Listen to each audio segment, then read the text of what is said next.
Every year I say the same thing. This year, we're not gonna let the goats overgraze, and we're gonna paddock them around, and we're gonna actually do it right. And every year we end up with the same thing. The goats just roam free, and what they end up doing is overgrazing, eroding the soil, pooping and stomping on my solar panels. And occasionally they get into the garden and chop the tops off of our tomatoes, and they eat our plants. So way up here at the top of our property, high voltage power lines, and underneath them, basically the best pasture that we've got. Really, it's the only pasture because most of our property looks like this. It's all woods. Once we get up here, there's all of this that can be grazed, all the way back to this fence line, and then going all the way back to that substation right there. From trees to trees, I could even go in here, run a fence down this way, back around the other way, and allow them to eat all of that underbrush. But baby step, you might have seen in one of our past videos, we paddocked them around in here. It worked out really well for just a bit. Thing is, I didn't maintain it very well, and I only made like 2 paddocks, and then we completely left it last year and didn't do anything with it. So I need to remow the lanes and try to figure out a way to be a little bit better at keeping the consistency and getting the goats to move through it. So I'm going to try to remow those lanes with my DeWalt electric push mower. Probably not going to work, but I really don't want to hook up the brush hog, and I don't want to go through that process. So we're going to try it out first. If it doesn't work, then we'll hook up the big guns. All right, I've got my DeWalt batteries charging on the All Powers portable power station. We're going to grab these batteries, and then we will get the mower. I've been using this mower for about 3 years now, and actually I really like it. You get these 10 amp hour batteries when you buy it. And if you were to buy the batteries separately, you're basically just buying batteries, getting a mower free. Pretty cool. You know, this mower actually mows really high. This is as high as it goes. You can see I still got 4 or 5 inches there. So I think that's gonna be too high. So we're gonna go ahead and drop it down, which is really easy with these little levers. We're gonna go midway, see if that gives us something we can work with.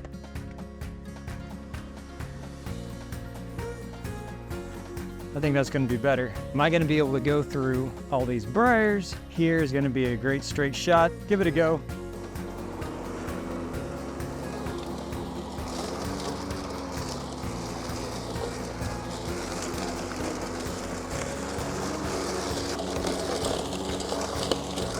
I think it's going to be good enough. Well, that didn't take as long as I thought, and the mower actually did fantastic. Now, there are some tougher places that I'm going to have to get to, but when we turn this around, you can see I've got 3 passes this direction, about 4 passes going in this direction. This is about 50 feet. That right there is about 75 feet. And then back to about 75, 80 feet this direction. So that's a decent little paddock. Also, we've got all of these greenbriers in here. And greenbriers, as I understand, are really high in protein. Goats actually love them. Cool fact, they're actually edible to humans. The leaves, the stems, the little tendrils, the roots. Now, don't take my word for it. Check it out before you eat anything. And of course, that does not take into consideration to allergies that anybody might have, but the tips right here can be sauteed up like asparagus, which is pretty cool. The way that you know that you're dealing with greenbriers, just in the event anybody's curious, is because greenbriers are the only North American vine that has both thorns and tendrils. So if you see tendrils, that's these little deals right here that you'll see on your pole beans and such, peas. Tendrils that grab onto things and climb up, kind of like we've got over here, climbing up onto that tree there.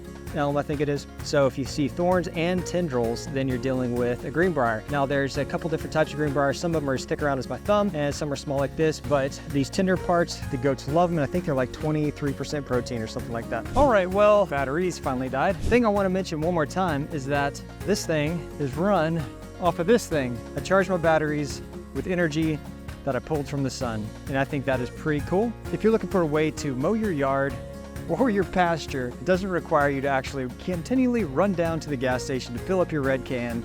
An electric mower might not be a bad thing for you. I was really skeptical at first, but I don't think I could go back. The other thing is, I don't smell like gasoline right now. I love my gas-powered chainsaws when I'm cutting down the big stuff, but when I use electric chainsaw, I can get out there, I can cut a little bit, and I don't smell like two-stroke. Whenever I'm out here mowing, I don't smell like gasoline. I love it. So anyway, big plus. As far as the fencing material is concerned, we're going to use the Premier One Poultry Plus net. I like the Poultry Plus a lot better than the standard poultry netting. We use it because we have both chickens that we move around as well as the goats, and they both seem to respect it all right. But the reason Poultry Plus is because instead of being every 10 feet, spacing between the poles is every 6 feet. They're sturdier and it doesn't sag as much, and especially with as much growth as we have here, we wanted to basically touch the ground as little as possible. And then for the Energizer, we've got this Solar IntelliShock 180. At least when we bought it, this was the biggest one that they had. And so we bought that, haven't really seen any reviews on it. So far, I would say I like it. We've been using it a couple of years. It's done well. It's not the most powerful thing out there, but we're pretty far from power. Well, I say that it's actually about 100 feet behind me, but I don't want to run extension cords all over the place. Plus, once we get way over there, then we're talking about some serious distances, and I really don't want to do that. So solar is the way to go for us for this particular part of our property. So like I was mentioning, these are every 6 feet, and so basically you have 3 feet hanging down. Whenever you have the other one, the longer one, I think it's 10 or 12 feet, I have to hold it up like this in order to not drag. And so then as you're moving it around, you end up getting sticks and all sorts of stuff hung up in it. Plus, it's another 20 feet longer. That causes other issues, like just being a whole lot heavier. So the first thing I do is basically go through here and set this out. It's easier with 2 people, but totally doable with 1. And now that I'm getting here, kind of realizing that I might not have enough length here. I might have underestimated the size of this paddock. We'll see. I'm gonna have to cut across. So the most important one is gonna be your corner. Let's make sure we get this right. And this one's kind of bowed a bit, you can see. But great thing is you've got these steps on Poultry Plus. So we're gonna put that one in. Then you wanna actually take your foot, stretch it out as far as it'll go. Put that next one in. You wanna keep it as tight as possible. And while we're doing that, we're actually making sure we're staying in a nice straight line as well. So what I like to do is eyeball it, kind of look down here, and I can tell them, yeah, that's about right. It's a little off, but we're pretty close. So you can take this with your foot. I like to pull it this way, and then go ahead and step on it there, all the way down. It's nice that this soil is super soggy and wet. Now see how this is loose, floppy. That's because this wasn't pulled over tight enough. So let's pick it up. And another key is you can spin it around so it's on the side you're on. So I'm gonna use my foot, move it over, push it into the ground. I want you to use your foot, get it as tight as it can go, push it down. There we go. And make it as tight as possible. And I believe these are actually drivable. So if you've got a rubber mallet, you can hit them on the top. Well, we finished up putting up the fence. You can see behind me, the boys helped. We've got it going all the way around. And then the next thing is we've got it connected, and you might be able to hear it clicking. We've got the positive connected to our IntelliShock, and then it's going to this ground rod right here, and everything travels back through this guy. So for those who aren't real familiar with it, when a goat or a chicken or a child or whoever goes over and touches this with their wet nose, and their feet are not insulated with a rubber boot, comes in contact with dirt, travels over, and then gets zapped right here. See if we can get a good shot of it. All right, so we got Buddy over there. He is mowing this edge just to kind of keep it from getting overgrown. Goats are enjoying life here in this pasture, eating up all the greenbrier and whatever else is in here. They're having a great time. So I imagine it'll take them a couple of days to eat all of this. We've got water in here, they've got plenty of food, they've got shelter that we just moved in here with the tractor. This is actually a dog house that we built a long time ago, but our dog doesn't like it. He doesn't even use it. So it was in the front yard. We figured we'd just go ahead and move it out, but these guys are gonna do a good job here. Once they take it all down, we'll probably come back and mow it with the brush hog to take all of the briars that they're not gonna eat, because they're not gonna eat the real woody part.